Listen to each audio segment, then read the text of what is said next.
I'm Theo. And I'm Juliet. And this is Apologies Accepted. We offer an entertaining look at some of the big issues in history by examining public apologies of the famous and infamous. We're looking at politicians, serial killers, actors, and you. Send us a public apology you would like to make, and we'll read it on the air and give you a chance to redeem yourself, or just get some guilt off your shoulders. We're here for you. Once a week, maybe more if you're really, really sorry.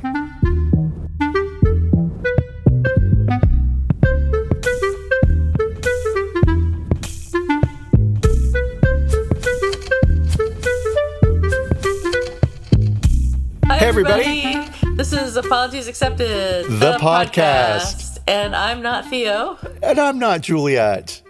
And we're here today, not here, to talk to you about our personal lives. So, what's shaking, bacon? Well, what's shaking, bacon? I will tell you, because I have been recording what's shaken to the bacon. It's dumb. I need to drop all that now, right? I don't even get it. Running that fine. Joke into the ground. Okay, so of course it was Thanksgiving a couple of days ago in our real timeline. It was. Today's Sunday, so it was 3 days ago. It feels like a week ago already. Right. Yeah, and it was nice. It was traditional. We had a friend who came up, and she brought her puppy, and so Henry got to play with a puppy all day, which was cool. And then James' sister, who lives in Scotland, to say all that so that this will make sense, or you'll appreciate how truly funny it is. Okay. Sent us a Thanksgiving message. Oh, yeah. Happy Thanksgiving. Yeah. Uh-huh. And so it was a very nice cartoon drawing of a woman at a table with a candlestick and some food around her and some boxes that are wrapped up. And it just said, "Happy Thanksgiving to my friends and family across the pond," right? Yeah. Really sweet. And had it been Hanukkah, it would have been much sweeter because the candlestick was a menorah. The presents were blue and silver. There was a dreidel on the table, right? Yeah. The woman's like surrounded by latkes. And hi, that's for Hanukkah, not Thanksgiving. Where That's you have funny. The pilgrims and the turkeys and the and so it's just that thing of like, how can the essential? Don't you listen to our podcast? You would have learned all about Thanksgiving. Pilgrims and the Thanksgivings. We haven't done any Jewish holidays yet. Hopefully, we'll never have to, because that's complicated. Yeah. So that. Oh, and then I had a friend who had a birthday party, and she invited me, and I went because COVID be damned, and everybody's vaccinated and all that sort of stuff. And I am famously known as a poor dresser. Like I don't care about clothing. And James is a very stylish dresser.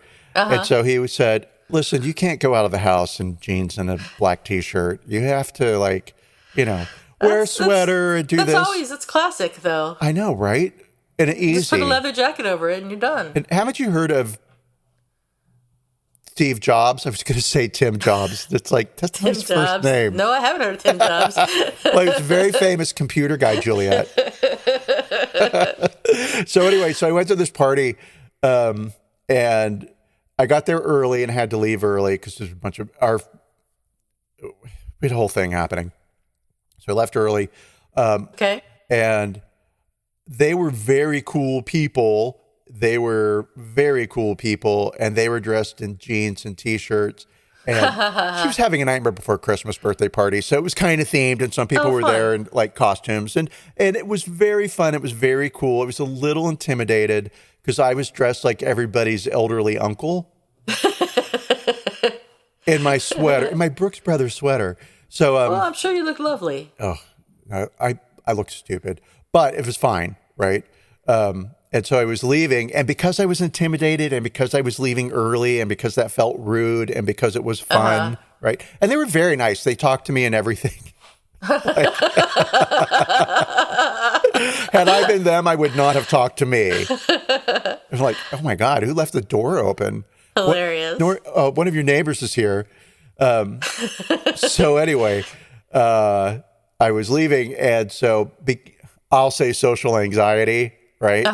And so I fight through it sometimes by being extroverted. Make this a really long story. So I was leaving, and I was like, I want to sneak out, but I can't. So I was like, okay, well, goodbye. And I said, goodbye, everybody. Goodbye. It's me. I'm leaving. It's my turn to shine. I know it's her birthday party, but it's my moment in the sun, and I am leaving. Gosh. Goodbye. Try and have fun. And I left. And I don't know if anybody laughed.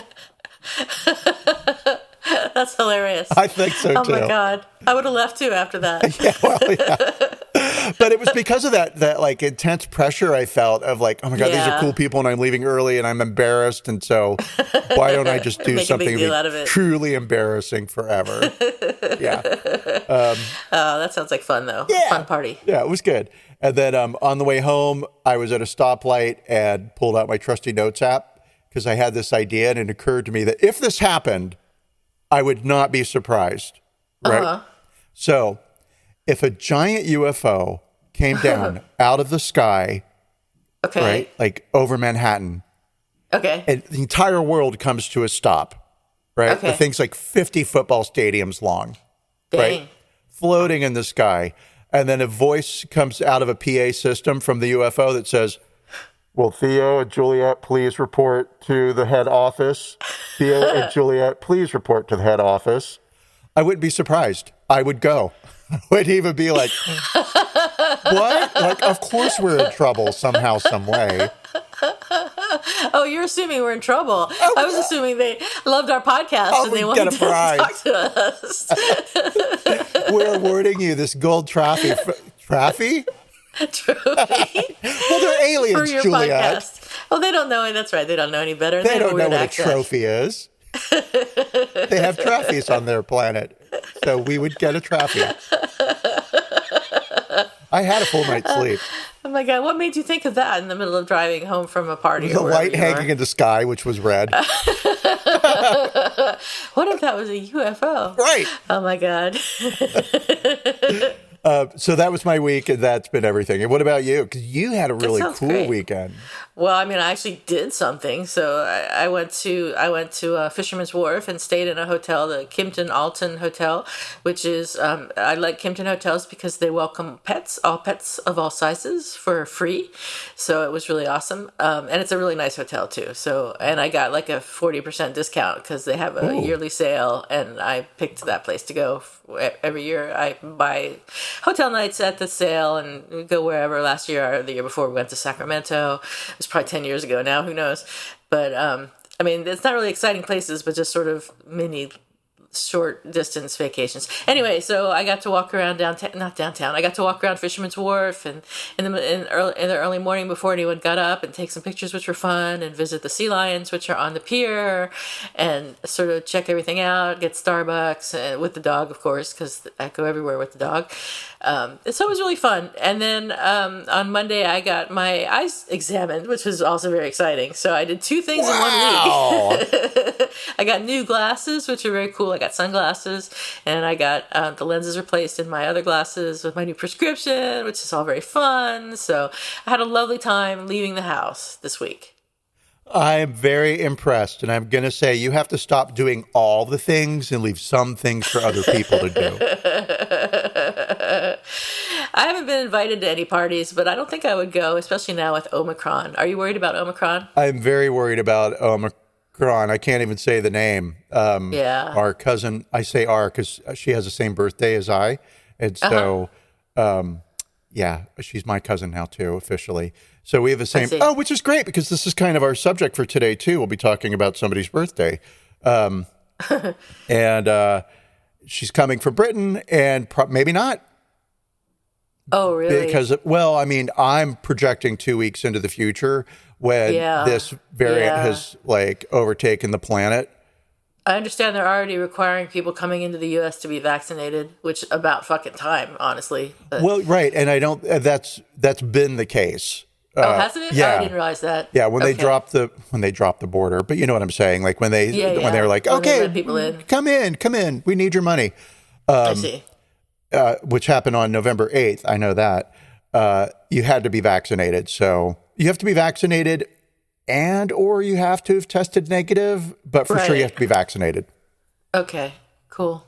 I'm glad. I'm glad to hear that. For once, we're doing something right. But Yeah, well, we'll see what the anyway. Big O decides to do with our vaccines because it may laugh in our faces. Ha ha ha ha ha. Well, I did hear that they looked into it some as much as they could in the short time it's been since it was discovered. 3 days. And they're saying that the symptoms aren't really bad of the vaccinated people who get it that don't get terribly sick, which is thank God. It's very contagious apparently, but you don't get very sick. It's even more contagious than Delta, which is 215 It's like 500 times more contagious than classic Delta, classic COVID. Classic COVID classic. Too many COVID variants running around. There's too many everything. We're up to O now, I guess. So that's a lot. We're into the Greek alphabet now, which I know science likes to go to, but I think it's because we ran out of names, like with hurricanes. Right. So, what are we talking about today besides my weekend, the Omicron virus, which is kind of depressing? Well, we're technically talking about a very sweet couple, conservative Christians who had their nativity scene stolen out of their front lawn. Horrible. In 2019. It's rude, Terrible. Not nice, right? And then it was returned with a note of apology. And that's very nice. Up to a point, it's kind of nice, right? Right. And that opens the door to speak about the nativity, right? What is it? Where does it come from? What's Christmas? Well, not necessarily what's Christmas, because I went down some rabbit holes. And when I was looking at Santa Claus, and it was like, Theo, Santa has nothing to do with the nativity. Exactly. That's hilarious. I got into Christmas. Yeah. And then... Didn't I send you that picture of Santa Claus over the manger with the baby Jesus? I sent it to you, yeah. You sent it to me? Yeah. Oh, my God. I love how you're taking credit for... It's me. I do everything. Everything funny and good comes from me. Please remember that. That is true. And it's very true. And so when you went into Home Goods just to walk around, because sometimes when you're sad, you go into Home Goods to cheer yourself up and walk around, you saw this Jesus manger thing. Oh, that's where I saw it. That makes perfect sense. Of course. I haven't been into Home Goods in 30 years. I'm in it twice a day. They're always changing their stock. But anyway, yeah, there was Santa Claus leaning over the cradle, the manger, right? Yeah. Tickling little baby Jesus under the chin. And it's like, Santa has nothing to do with Jesus. With this, right? Yeah. But then he kind of does. We won't really get it. We'll save that for a future Christmas episode, but there is a Jesus Santa crossover that could happen. Okay. Because Santa comes from a number of Christian saints. And so the coolest, most interesting, this is about Santa, but our episode is not about Santa. But the coolest thing I found was that one of the variants of Santa, oh, look, I'm doing a callback to our variants in COVID. Because yeah, clever. Is a old god, Norse god. I don't think it was Odin. It doesn't matter which Norse god it is, Theo, just like tell the story, right? So he flew on a horse that had 8 legs. Oh, my God. But Santa, because let's get real, everybody, no horse has 8 legs, has 8 reindeer, 1 for each leg of this god. Wow. Yeah, cool. 8 legs is too many for a horse. They would totally trip. You wouldn't be able to fly. Well, maybe that's how you would fly. But it couldn't walk. Well, all right. Anyway, back to our topic. Okay, yeah. So, as Theo mentioned, this family had their nativity stolen from their yard in 2019. But before that, they had their baby Jesus stolen a couple years in a row prior to that. But it made me wonder how often this kind of thing happens. So in 2008, a baby Jesus was stolen from First United Methodist Church in Kittening, Pennsylvania, and replaced with a pumpkin, which I find funny. And in Eureka Springs, Arkansas, a thief not only stole the baby Jesus from a public display, but also the concrete block and chain that was supposed to act as a deterrent. Some nativity display owners have taken to measures to secure their property. Hold up. I just have to work with the visual there. Okay, so you have a baby Jesus, right, yeah, in a crib, chained with a concrete block, probably around his neck. I mean, that's... Can't you just make a baby Jesus that's so heavy nobody can lift it? Can God make a baby Jesus so heavy that even he can't lift it? You think that would make sense, to make a very heavy baby Jesus. But I don't know. Or make one that explodes when you pick it up. Okay, no, this is going in bad places. Keep going. But that reminds me that one guy in Indiana stole. He had his baby Jesus stolen, and he said that he wasn't gonna tie it down or lock it up because that would be like putting Jesus in jail. Agreed, in a way. Totally. They think it's a prank, but it isn't a prank to some of these people. Pennsylvania State Police Corporal Paul Romanek told the Morning Call newspaper in regards to an incident in which 10 nativity scene figures were found in a yard after being stolen from Bucks County, Pennsylvania. Plus, it's just wrong to steal the baby Jesus. Well, can't really argue with that. I mean, on one hand, argue with that because there is no Jesus, but I mean, we'll get into that. Can you steal Jesus? Isn't he already in your heart? That's right. Doesn't he belong to everybody? Jesus is everybody's whatever.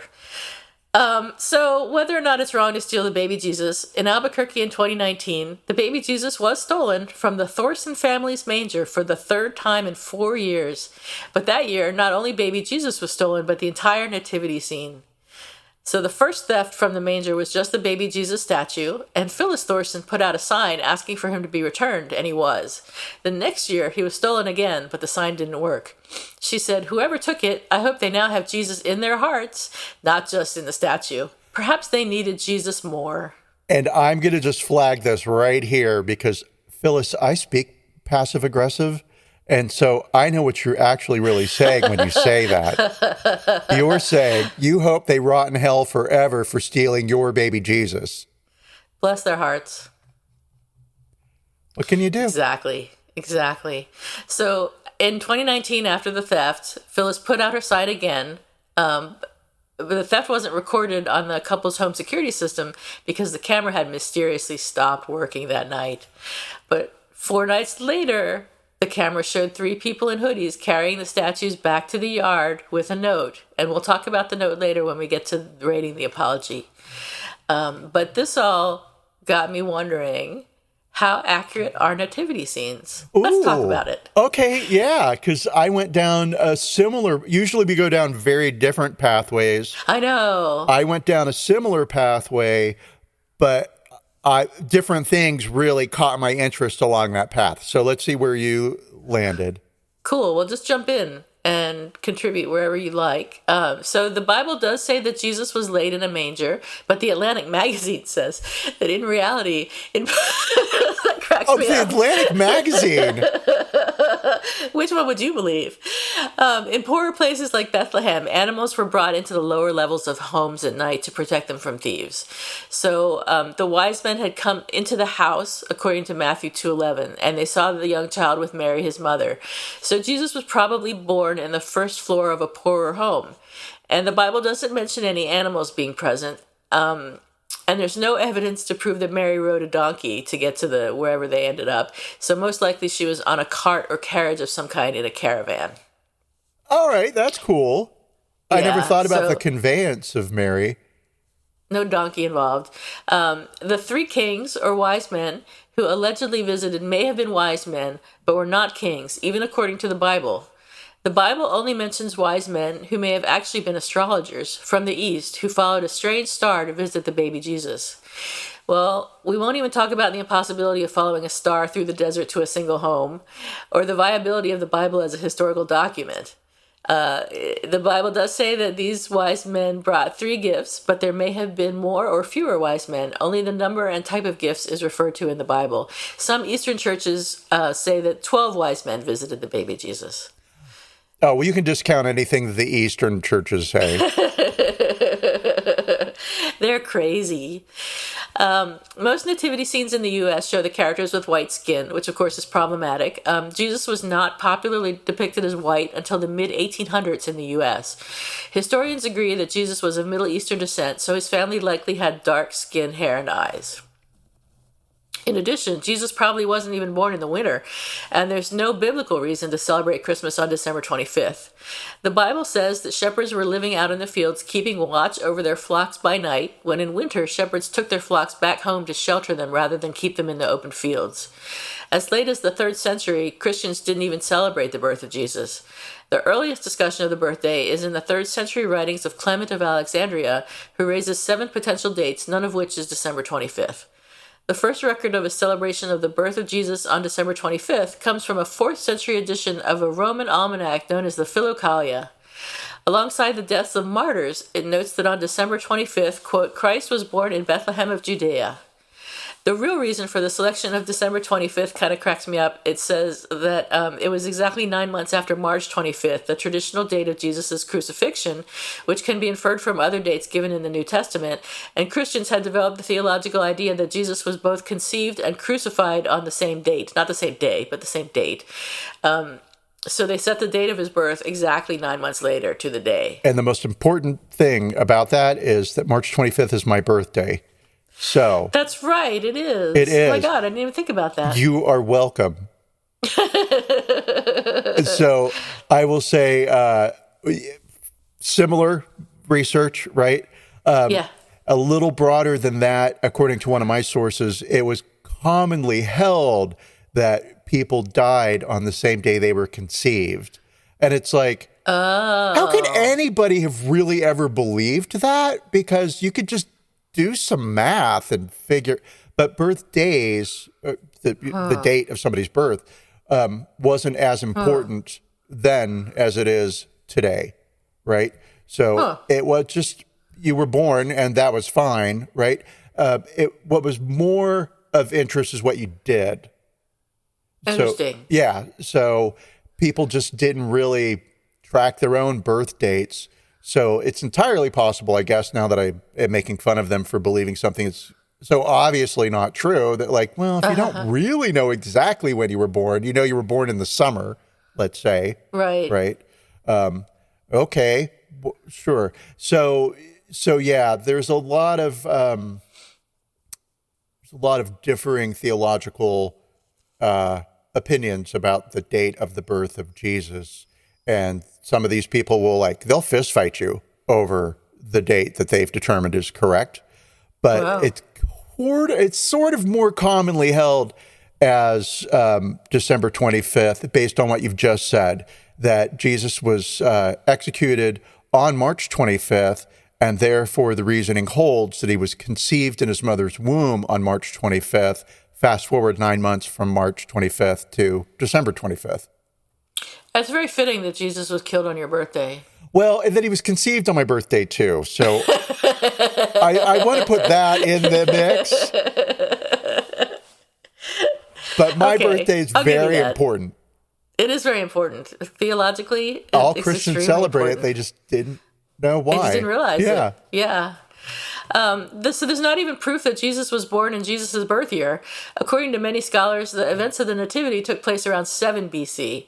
So BC, of course, stands for before Christ, and the Nativity is the story of the birth of Christ. So this means that Christ was born around 7 years before Christ was born.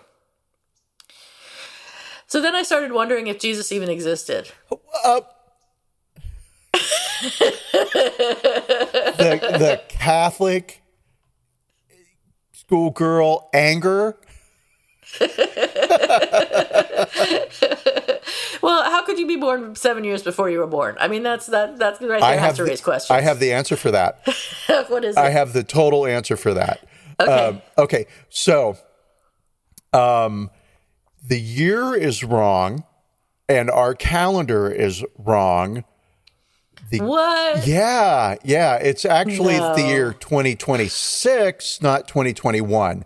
And here's what happened, and we can blame this all on a guy named Dionysius Exoguus. I Okay. wrote it out phonetically. So, Dionysius Exoguus. He was a monk from the region of present-day Romania in the year 500 or 500s, right? Okay. And he was asked to create a new Christian calendar to replace the pagan Roman one, right? The Julian calendar.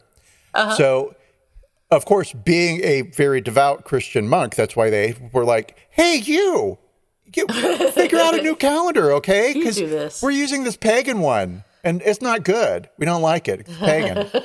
Oh, okay. Well, we'll just start with the birth of Christ, right? Right. Makes sense.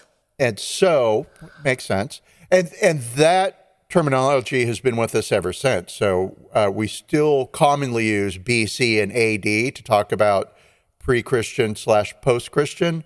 We even refer to things as pre-Christian in terms of era, right?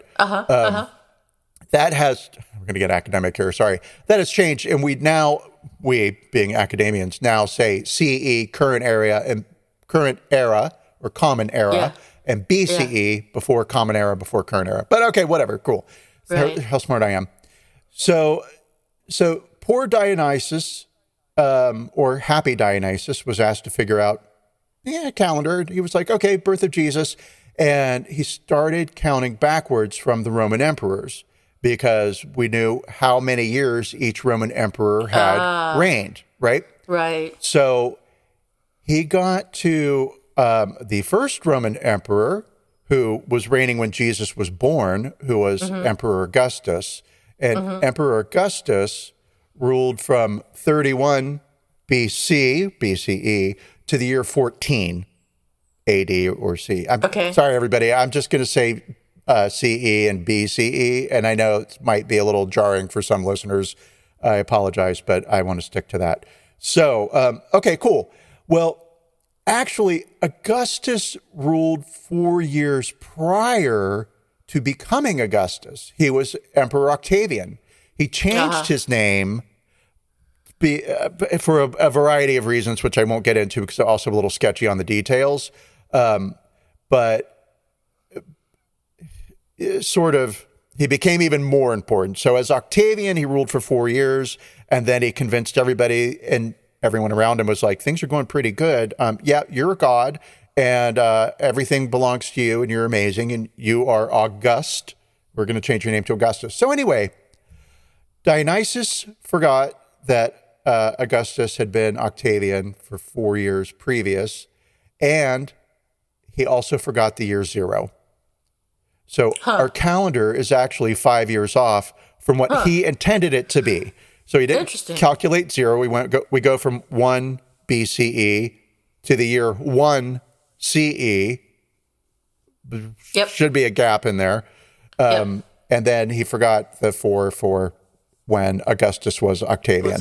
So that's why they say Jesus was technically really born somewhere between 4 and 6, 4 and 7 BCE. Right. And so that does make sense. Then how important is it? I don't know, but it's great nerdy details. I'm just like, wow, there was a monk named Dionysius in Romania, and he created a calendar and he fucked up. Awesome. Well, at least the calendar kind of works now, so we're lucky that's the one we got. We'll make the most of it. I mean, you can see how goofy it gets when we just change BC to BCE. All of a sudden, I'm like, I got to apologize for this, everybody. So, so did Jesus even exist? So, surprisingly to me, obviously I didn't do any research. I mean, I was Catholic, right? I just assumed that we were supposed to believe that Jesus existed and never questioned beyond that. Most historical scholars do accept that a human Jesus existed, although not all events mentioned in the Gospels are accepted universally, not surprisingly. So, standard historical criteria have aided in evaluating the historicity of the Gospel narratives, and two events subject to almost universal assent are that Jesus was baptized by John the Baptist and was crucified by order of the Roman prefect Pontius Pilate. Amy Jill Levine has summarized the situation by stating that, quote, there is a consensus of sorts on the basic outline of Jesus' life, unquote, and that most scholars agree that Jesus was baptized by John the Baptist and over a period of 1 to 3 years debated Jewish authorities on the subject of God, gathered followers, and was crucified by Pontius Pilate, who officiated 26 to 36 AD. Apparently, it's also accepted that he had a brother named James, which I have never heard before. Oh, really? Never heard of that before. I think there's a reference in the Bible to Jesus' brothers and sisters. Yeah, there is something about, although I'm just going to beg you to look who you're talking to. I don't know anything about the Bible, but I want to say I think there is something in there, and there's no way to ever know. No, there's no way to ever know. We could never know. No, it's a big mystery for everyone. So, but how weird, James. I mean, that probably wasn't actually his name. It was probably, I don't know, something Jamis.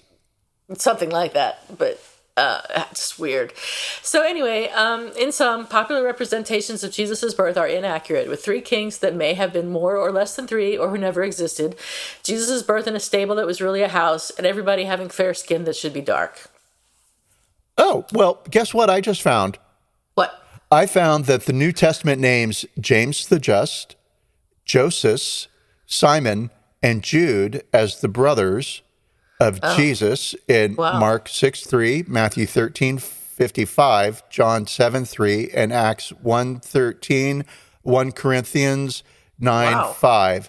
The same verses also mention unnamed sisters of Jesus because they were just girls. I added that last bit. Hard to believe. So someone didn't do their homework in Catholic school. No shit. Or I don't think they ever talked about the brothers and sisters of Jesus. This all gets into, and it we'll dive into it as we move, but this all gets into, was Jesus a man? Right? Well, is anyone saying that he wasn't? Yeah, well, some people were saying, not female, but human, right? Oh, and okay. So, was he a spirit that... It's a whole thing. I'm rolling my eyes. That's why we have so many different books in the Bible, because there were so many different approaches to who Jesus was and when did he become Jesus, and what does it mean if he became Jesus or was born Jesus, and what does that mean to you and your salvation? And it becomes this whole thing, right? And different cultures, different groups tried to settle those matters for themselves, and based upon whichever prophecy your group believed held the most value determines what sorts of books / letters / lectures from priests you listened to and paid attention to. Right.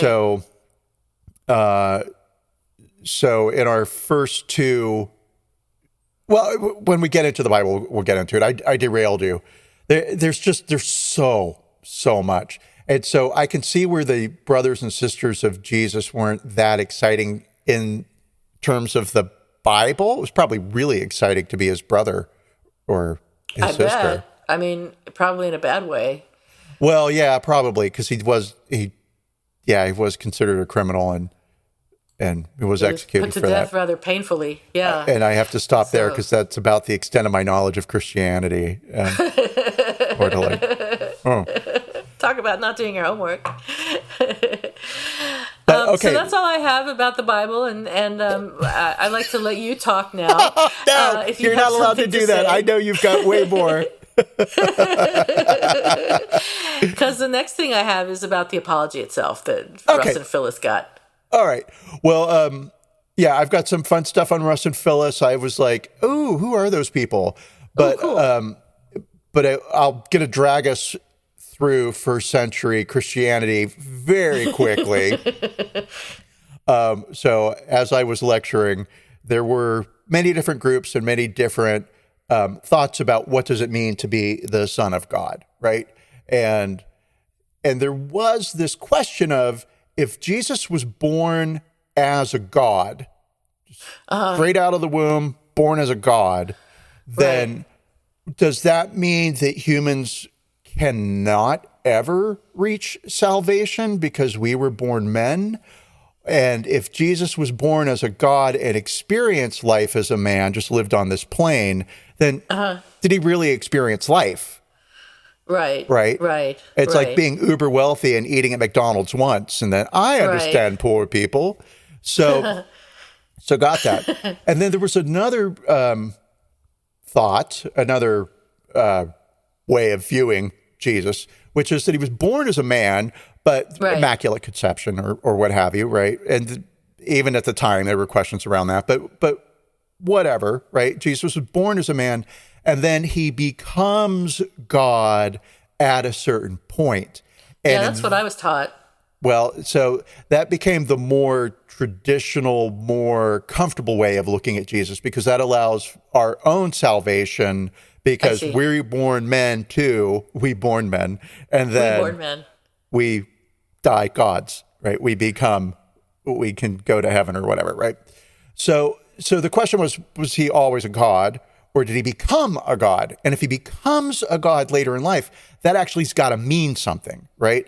And so therein lies all the reasons for the Apocrypha, all of the books that did not get put into our Bible, right? Right. And those books are fucking fascinating. It's super interesting, and they're really cool, not because of the theology they talk about, but because they really shine a light on what it means to have lived in the year 100. Mm-hmm. Right. Phenomenal. Super cool. Super interesting. The things that tore at people's souls, right? This idea of, can a God be born a man? What does that mean, right? So whatever, cool. So the Bible starts with the Old Testament, and then more things were added under the New Testament because of Jesus. Matthew and Luke, who are the two authors who in the Bible are the only people to mention the birth of Christ, were possibly written in the 80s or 90s Common Era. They're not the earliest writings. The earliest writings go to the letters of Paul, which were written in the 50s, and the Gospel of Mark, written in the 70s.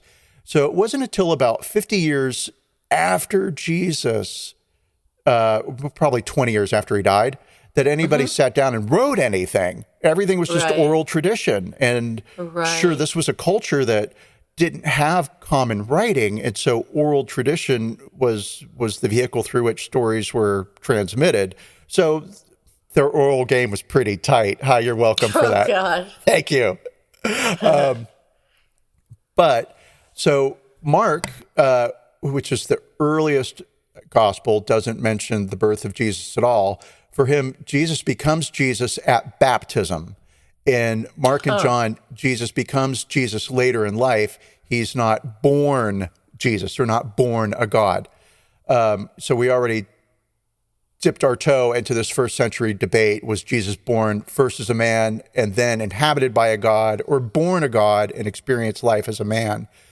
There was another very similar argument that tracks along with that, which was, okay, you want to become a Christian, you need to be a Jew first.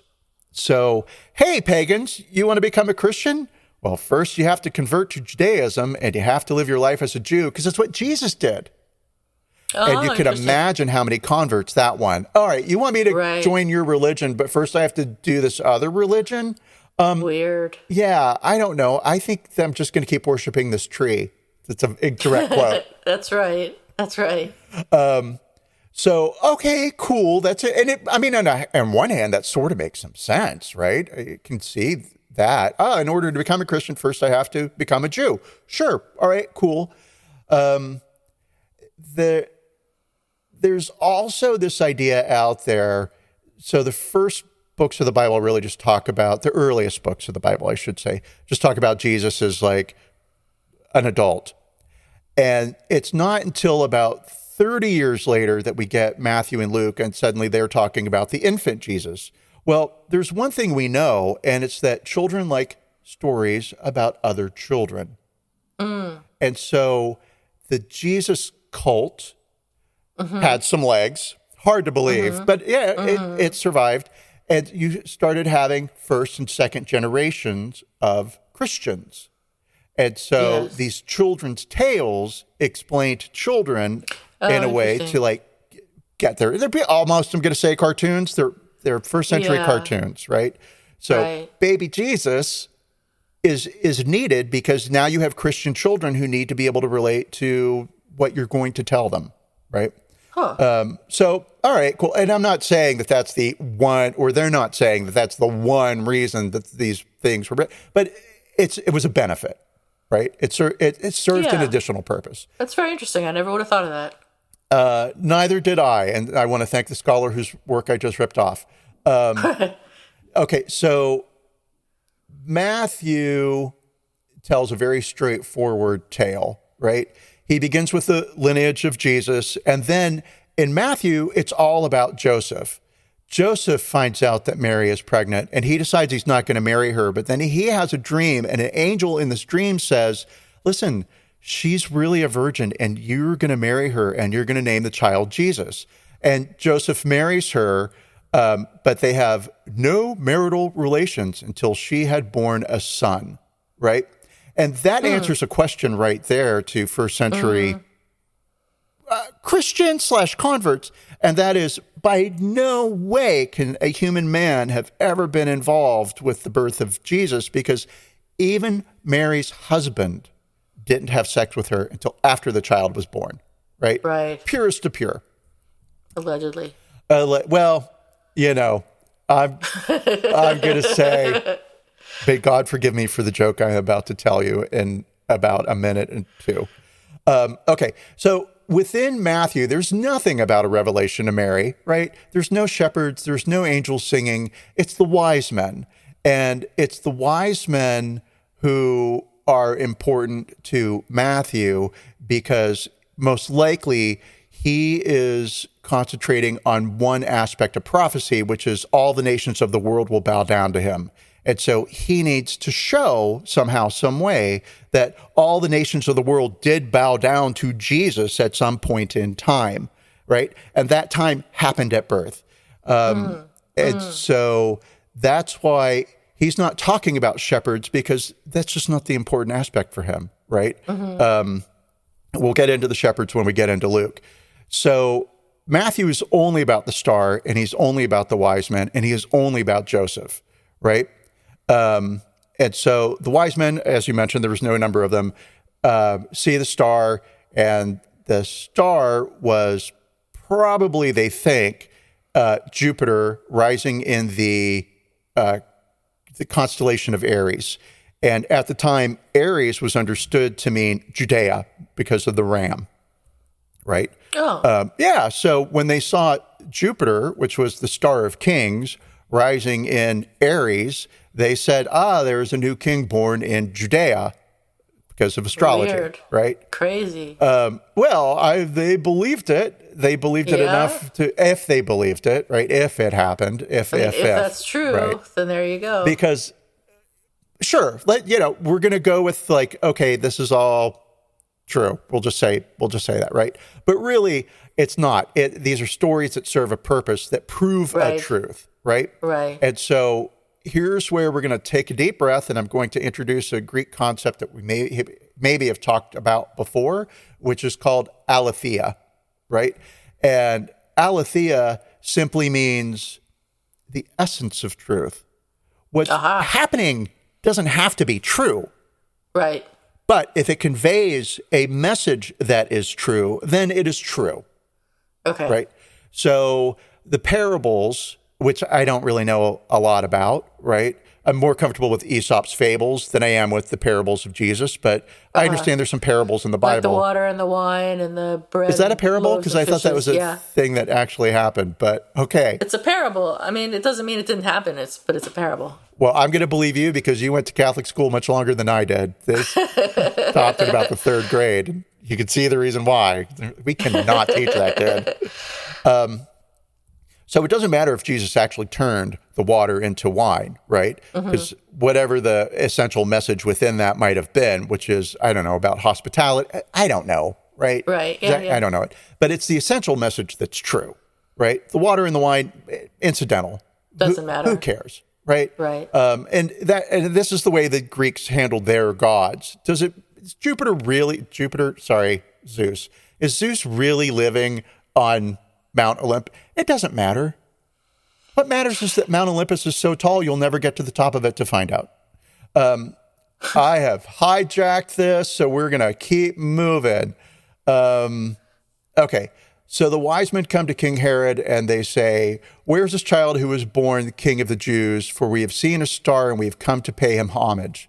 And King Herod's afraid because, oh my God, there's a competing king, right? And so he asked them where the child is likely to have been born, or he asked people around him, where was the child likely to have been born? And they all give him the prophecy that says Jerusalem, and Herod sends the wise men out towards Jerusalem. He tells them, you'll find that child probably in Jerusalem. In the story in the Bible, the star disappears when the wise men are with King Herod, and they don't see it again until they leave King Herod. And that's a way within the story of just highlighting how evil Herod is. Right? I was going to say, wasn't he the one that had all the babies killed? He is the one who had all the babies killed. And so why did he send the wise men to visit Jesus? Well, because the wise men were going to track Jesus down, or baby Jesus, because this is all baby Jesus. Yeah. Right. So the wise men were going to track baby Jesus down and then come back to Herod and tell him, "Oh, we found him, and he lives at 123 Brown Street." And then Herod was going to go and have killed. But so what happens is, and I'll quit looking at my notes so I can just move this along faster, because I just find everything fascinating. Every comma is, made of gold. So the wise men go to Bethlehem and they find the house, right? And it's a house, not a manger, right?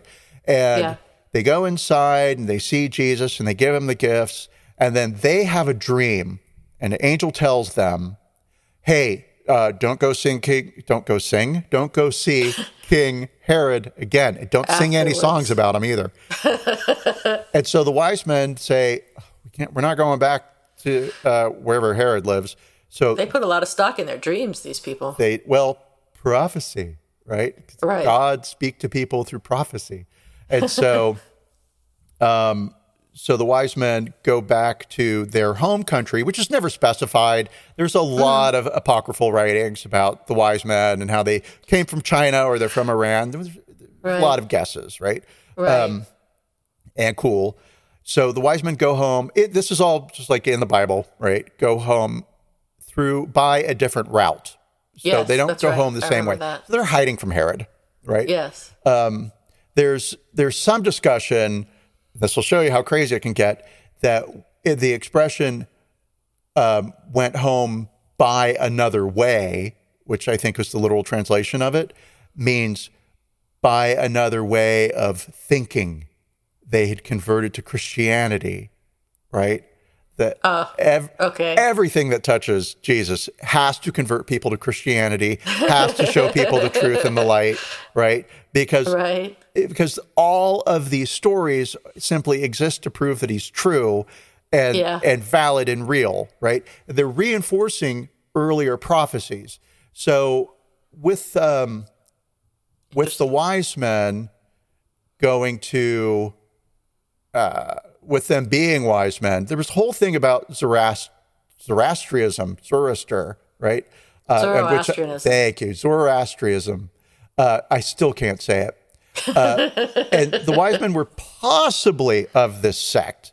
So can I just say Zorro? Because they were the astrologers, right? Yes. So the wise men may have belonged to a sect out of Iran or Persia, known as Zoroastrianism, which is how it's known and spelled in my notes because I didn't bother to type it all the way out.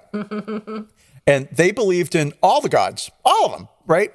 But that there was one God that was all good and all powerful, and that God was named Ahura Mazda. And he created everything. He even created the one all-powerful evil God, right? He created everything. And the one all evil god that he fought with regularly was Ungra Manu. These were similar beliefs to the Jews. The Jews believed in one God, right? Did they just count the other gods? No, they're just their God was the best God and really the only God, right? And both religions believed in an apocalypse and a final judgment. The Zoroastrians believed that a Messiah would come and that his virgin birth would be heralded by a star. So the Magi are needed in this story because they are of a belief that's similar to Judaism, right? So it's more correct to think of just one God. And they also have a thing about a virgin birth, right? So, even the Persians believe that Jesus was Jesus. Luke adds a lot of stuff, right? And it's within Luke that we really start to get this idea of aletheia, right? Were there really shepherds? It doesn't matter. What matters is the truth that Jesus is the king of everybody, right? Right. So in this, Mary is the central figure. Joseph is almost invisible. There's women play a very important role throughout Luke. There's a prophet named Anna. There's music. We get the hymns, the Benedictus, I'll mispronounce it, the Magnificat. Magnificat. Magnicat. That the big cat that everybody likes. It's a lot of the stuff we're familiar with, right? There's no genealogy in the beginning of Luke that comes at the end. We start with, and I'm just going to read straight from my notes. They're going to be all over the place. But I think they're funny because I was really writing shorthand.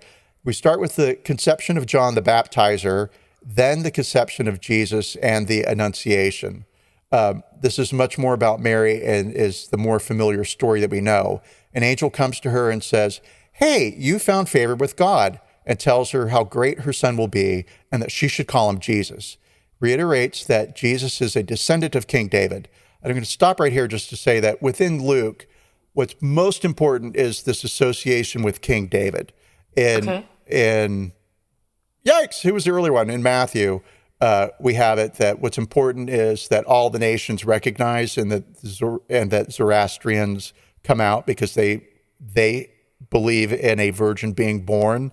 And so this other religion comes and says, your guy in your religion is their guy, right? That's extra proof. That's like frosting on the cake, right? There you go. So he reiterates that Jesus is a descendant of King David. And Mary says, no, this is impossible because I'm a virgin. And the angel... So Mary says, no, there's no way. How could this happen? I'm a virgin. And the angel says, the Holy Spirit will come upon you.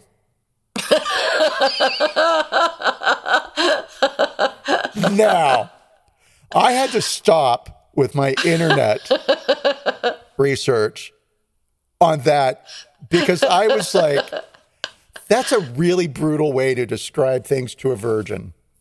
There's no way they're just that blunt about it.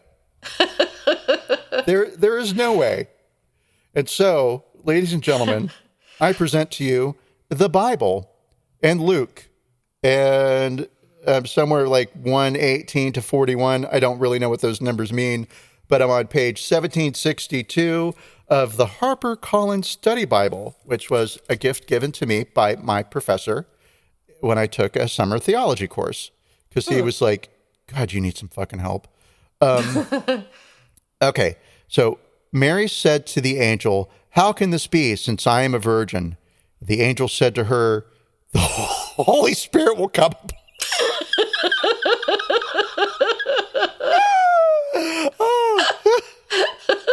It's straight out of the Bible. The Holy Spirit will come. Stop it, Theo. Grow up. This is childish. The Holy Spirit will come upon you, and the power of the Most... I mean, at that point, who cares? But the power of the Most High will overshadow you. Therefore, the child will be born, will be holy. He will be called the Son of God. And now your relative Elizabeth, in her old age, has also conceived a son, and this is the 6th month for it, blah, blah, blah. She was barren. All right, cool. And so what the angel is saying to Mary is, listen, you're going to have a baby because the Holy Spirit's going to come upon you. And to prove that this is going to happen and that we're real, go see your old cousin Elizabeth, because she's so old and she's so barren, but she's probably 28. preggers. And when you see that, you're going to know I'm telling you the truth. And so Mary goes and she sees Elizabeth. And when Mary says, hey, I'm here, John the Baptist, the baby inside old cousin Elizabeth, quickens. He kicks, right? He kicks. Feels him inside. And then, was Elizabeth married, or did the Holy Spirit come upon her too? Listen, I'm not looking for a roommate in hell, so clean up your act. Right? Yeah, I believe she was married to an old man, right? Okay. And so Mary says basically, okay, I'm a servant of the Lord. What will be, will be. And then the baby in Mary's old cousin kicks, and Elizabeth says, blessed are you among women, and blessed is the fruit of thy womb. And Mary, Jesus. Well, my version of the Bible didn't say Holy Jesus. Mary, Mother of God. Take away the sins of the world. Have mercy on us. And so anyway, here's Elizabeth exalting Mary, and Mary says, essentially, yeah, it's a surprise to me too, but it's God, so what are you going to do? I don't deserve it, but I'll do what God wants. Then there follows a lot of stuff about John that's really boring. And then comes and so all of this is in Luke, right? And then comes this announcement of a census. And hey, we're going to be counting people, and you've got to go to your hometown. And so all the nations of the Roman world, this did not happen. There was no record of this ever happened. There was record of a census, but for the census, it's just like today. You don't have to move back to your hometown in order to be counted. You just report. You just do it. You just fill out the form here, but whatever. So, but there's a reason why Luke needs people to move, right? Because he's got, let's see here, Nazareth in Luke and journey. Okay, man, sorry, my notes. So, well, I'll get to it. How's that? Because it'll make more sense as I read it. Because right now it's just like all over the place, and I'm going to stop that. All right. So there's a census, and Joseph has to go to his hometown from Nazareth to Bethlehem because he's a descendant of David. And again, we get this reinforcement of this lineage to the house of David. It does not matter in the Hebrew world that Jesus may have had a father that wasn't Joseph, right? Mm-hmm. What matters is that he's been accepted into Joseph's house. Therefore, he is a family member of Joseph, and therefore he is a family member to King David. Okay. All right, cool. So they move from Nazareth to Bethlehem, and then she gives birth in Bethlehem, and they laid him in a manger because there was no place for them in the inn. The angels appear to shepherds who are afraid, but the angel says great joy and all that. The shepherds go and they find Jesus, and they tell Mary and Joseph about the angels. Well, King David was a shepherd, right? And so when the shepherds come, this is reinforcement to the association with King David, right? Mm-hmm. Even the shepherds recognize, right, that, wow, this is God. All right. So differences between the two narratives. We have Nazareth in Luke and a journey to Bethlehem. In Matthew, they live in Bethlehem and Jesus is born at home, and they only go to Nazareth after fleeing to Egypt. So there are just prophecies that mention Nazareth and Bethlehem. And so these stories need to place Jesus in those locations so that he can truly be a Nazarene, but of Bethlehem, right? I see. The bit with Egypt gets into, and I won't drag you down this path, right? But there's an overlay of the Jesus story and the Moses story. There's a lot of similarities, and it's because a sect of Jews that were beginning to appreciate Jesus as the potential Son of God, maybe the Messiah, right? They need that carryover from Moses. There's got to be something they're familiar with. So Jesus is the new Moses, is what all of these things say. Jesus was in Egypt as a child. Gotcha. And then he left, right? Oh, well, Moses had to flee from an evil king. Moses fled from Pharaoh. And then, and then Moses left. Okay, all right, this tracks with what we understand about Moses. This feels like it could be holy. The same thing happened to Moses. It's got to be the new prophet, right? Okay, let's see. I've lectured about all of that, and then you covered the first mention of Christmas. The second mention of Christmas appears in the mid 300s. Of course, this is mentioned in writing. In a Roman almanac that lists death dates of several Christian bishops and martyrs. The first date in this is listed December 25th and marked as Natus Christus in Bethlehem, Judea, right? That's my Latin. Birth of Jesus in Bethlehem. Right? Yeah. And so there's some questions about like, all right, so we covered the year, like when year was Jesus born? How did it get messed up? So what about this day? What I think tracks the best is this idea of you're conceived on one day and you die on the same day. And so do some math. And when was somebody born? Given that the birth was not an important aspect of the Jesus story, people were more focused on when's he coming back? Right. Not when did he get here? When's he coming back? Yeah. Much like when I went to that party, nobody was focused on when I got there, which was early. It's when, all right, let's see here. Let me just see if any of that's interesting. We'll say no. We'll say no. We'll say no. Yeah, I'm gonna call it done. I'm gonna say, lucky you, you've survived another lecture.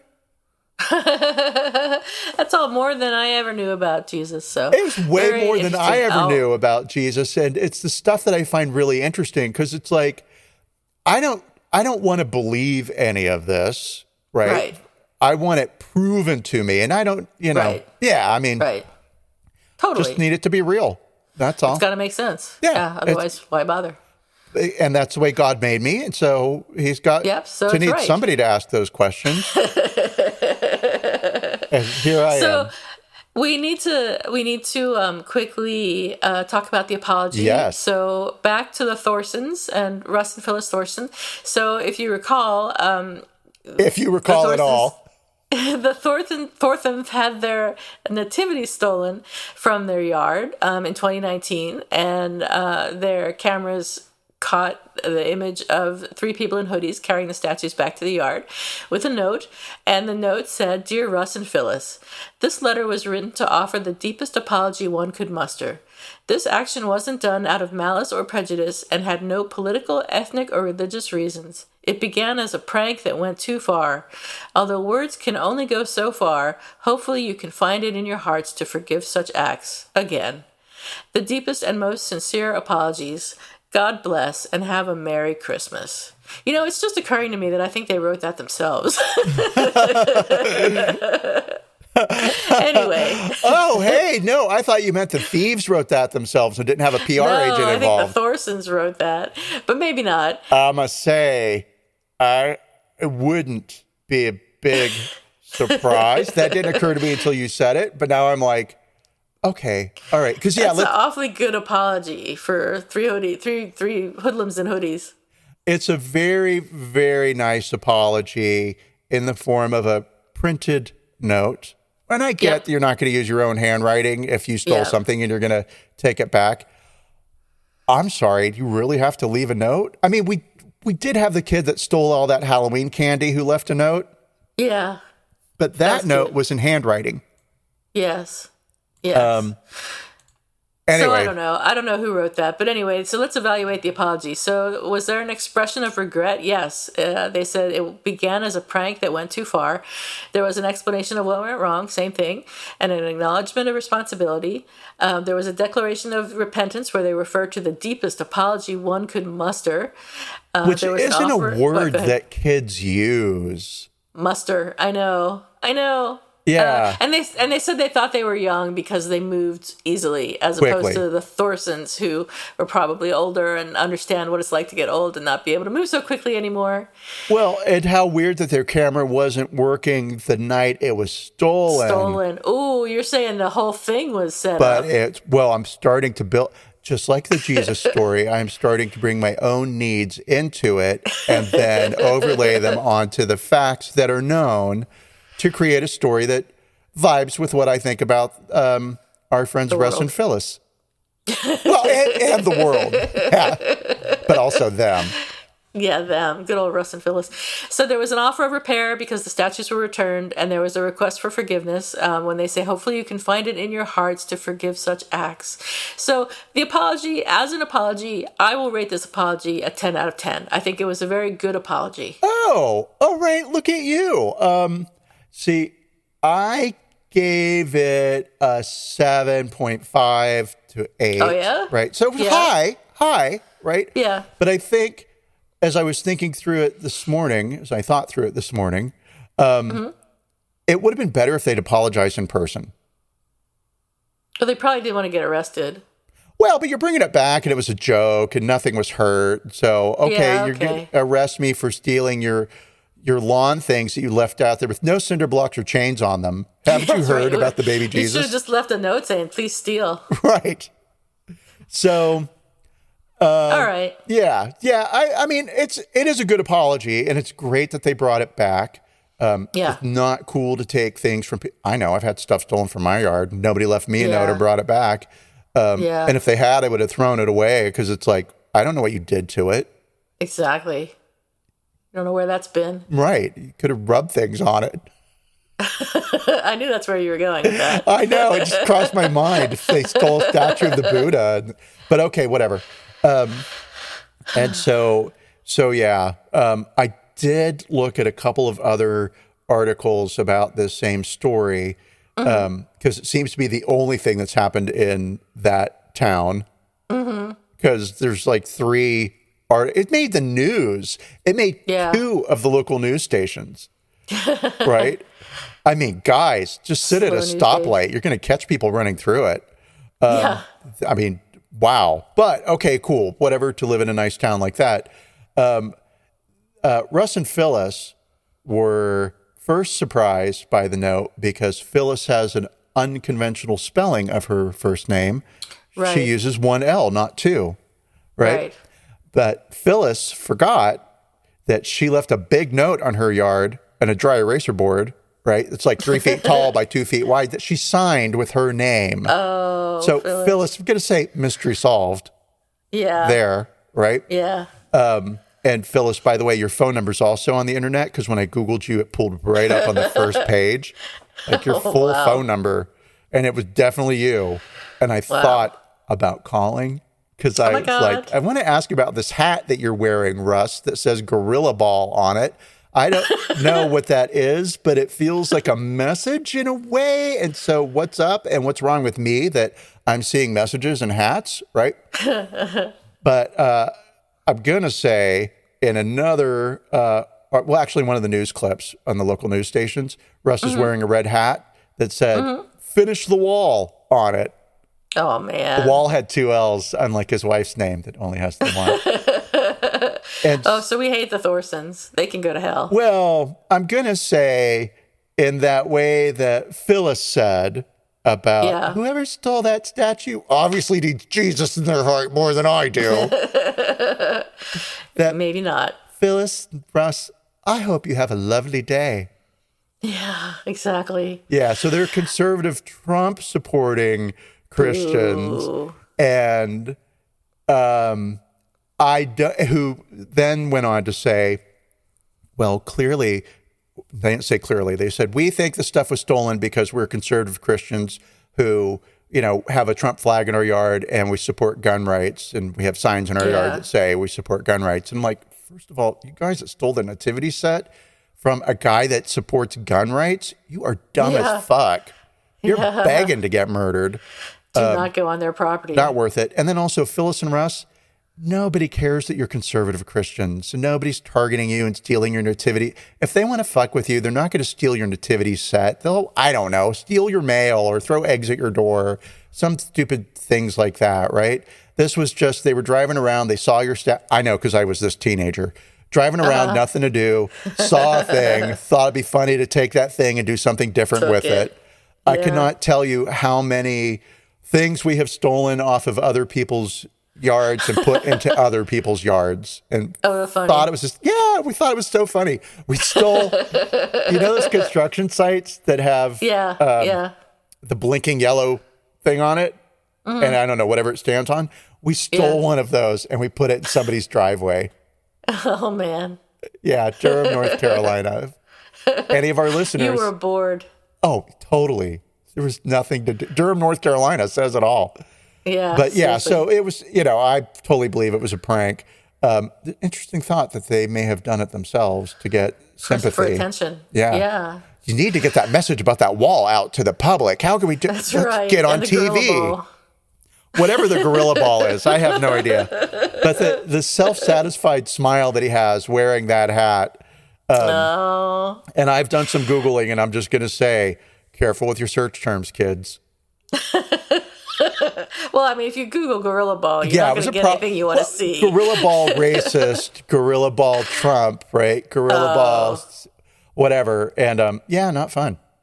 Oh, okay. All right. Oh. All right. Well, we're running out of time today. So let's see. Do you have any who's sorry now or apologies expected? Okay. I have a who's sorry now. It relates to the nativity. And so. Ooh, fun. When I was a child, when I was 6 years old, we went to my grandparents' house, which was a big deal because we lived really far away. And we got to their house and they had a nativity set under the tree, which was the size of me. It was so big. Wow. Yeah. I loved it. And they had it out every year. It was something they got as a wedding gift. They were married on Christmas Eve. Sweet. War. Right. And my grandmother, like Mary, was a virgin. Was a virgin who was pregnant with child. Oh, my God. Yes. A miracle. I did that math. So anyway, whatever to all of that, after my grandparents died, the family was like, what do you want? And I was like, I'd love that nativity set because I just remember it. It was something from Woolworths, right? It was not some family. It wasn't important. Not valuable. Yeah, not really, right? Well, sure. We'll send it to you. No problem.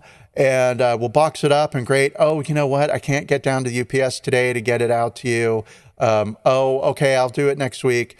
We are 15 years after the fact, and I am still waiting. Wow. I did ask about it 35,000 times, and oh my God. Was assured that we'll get to it next week. We'll do it next week. So it hasn't happened, and I'm sure it just got sold. And they're like, oh, probably. You know what he's like. He's going to forget about it in a week.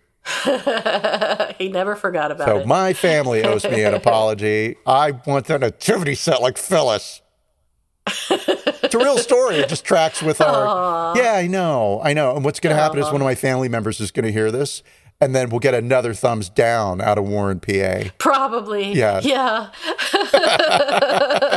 Okay. What about you? I will laugh and laugh. I have an apologies expected. I found a woman named Carrie Bourassa, who's a Canadian medical researcher. She became the nation's top voice on Indigenous health, and she was kicked out of her job and her university professorship after suspicious colleagues investigated her claims of Native American heritage and learned that she was a fraud.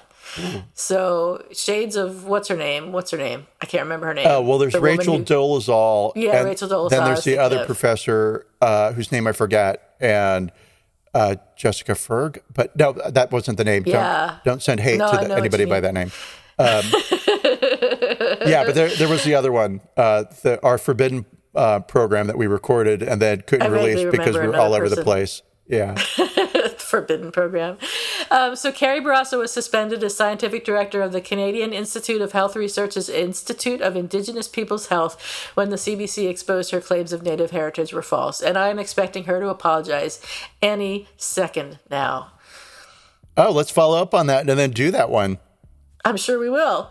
Great. And there'll be nothing that goes wrong with it where we can't release it because we'll say everything perfectly and we'll be, absolutely. Yes, perfectly in line with our own beliefs. Yes. So speaking of perfect, that ends another perfect episode of Apologies Accepted. The podcast. The podcast, yay. So thank you everyone for listening. We're very grateful. Thank you for downloading and giving us thumbs up or 5 stars or whatever it is people do. Even the thumbs down means something to me. Even the thumbs down makes us laugh. Yes. So, well, though we prefer thumbs up. Oh, yeah. So they don't make give us us laugh a thumbs more. down just to make us laugh. Right. And have a wonderful week, and we will see you next week, same time. We'll talk to you next week, same time, because we won't see you. We won't see you. This Bible episode's got me on to literalism now. All right, everybody. Bye. Goodbye.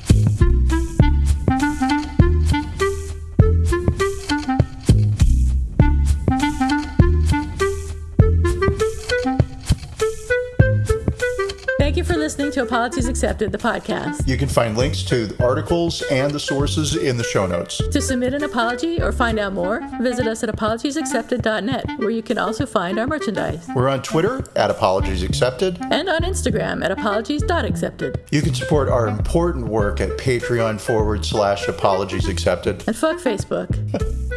Bye. Bye.